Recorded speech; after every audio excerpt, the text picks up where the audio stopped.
শুকনো লঙ্কা দিয়ে দিয়েছি, পেঁয়াজ দিয়ে দিলাম। দেখুন অল্প তেলেই করার চেষ্টা করছি।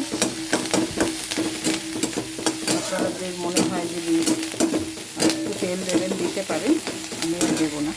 তো পেঁয়াজটা এরকম ভাজা হতে হতে আমি দিয়ে দিলাম আলুটা। এতদিনে জেনে গেছেন আমি কাঁচা হলুদ খাই, দিয়ে দিলাম কিছুটা পরিমাণে কাঁচা হলুদ। তার সঙ্গে সঙ্গে একটা গুঁড়োর বাতাসা দিয়ে দেবো, যাতে ক্যারামেল হয়ে কালারটা ভালো আসে। এমনিও আমি কাঁচা লঙ্কার তরকারি, শুকনো লঙ্কার তরকারি হলে কালারটা হয় ভালো। কাঁচা লঙ্কার তরকারি খাই দেখেছে, সেক্ষেত্রে কালারটা খুব বেশি ভালো আসে তা নয়, কিন্তু শরীরের জন্য ভালো, এটুকু বলতে পারি। দিয়ে দিলাম কেটে রাখা 4টে কাঁচা লঙ্কা, কুচি করে রেখেছিলাম, দিয়ে দিলাম 4টে কাঁচা লঙ্কা।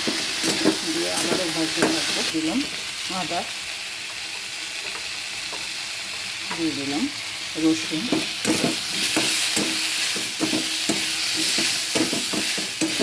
দিলাম টমেটোটা ভালো ভাজা হওয়ার জন্য, দিয়ে দিলাম আরও কিছুক্ষণ ভালো ভাজা হওয়ার জন্য দিয়ে দিলাম টমেটো।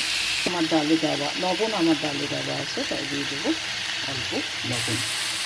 আপনারা ইচ্ছে করলে গোটা গরম মশলা দিয়েও ফোড়ন দিতে পারেন, আমি দিলাম না, পরে গুঁড়ো গরম মশলা দিয়ে দেবো। দিয়ে দিলাম জিরের গুঁড়ো আর দিয়ে দিলাম ধনের গুঁড়ো।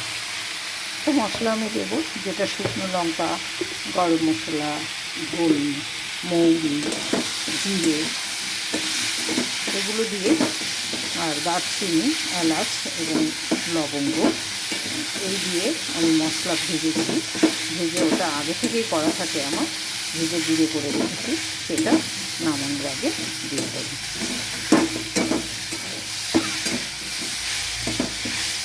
দেখুন মোটামুটি হয়ে গেছে, এবার ডালটা ঢেলে দেবো।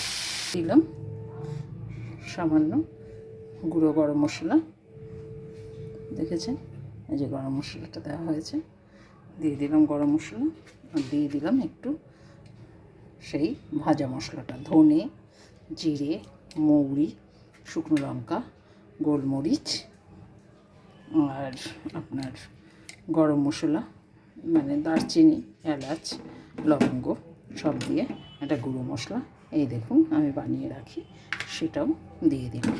আর এবার আপনারা ইচ্ছে করলে এর মধ্যে শসার কুচি, পেঁয়াজের কুচি দিয়ে একটু টক দিয়ে আপনারা খেতেই পারেন, যেরকম বাইরে বানানো ঘুগনি। হয়ে গেল আমার ঘুগনি। আপনারা এভাবে করে খেয়ে দেখবেন, আশা করি ভালোই লাগবে।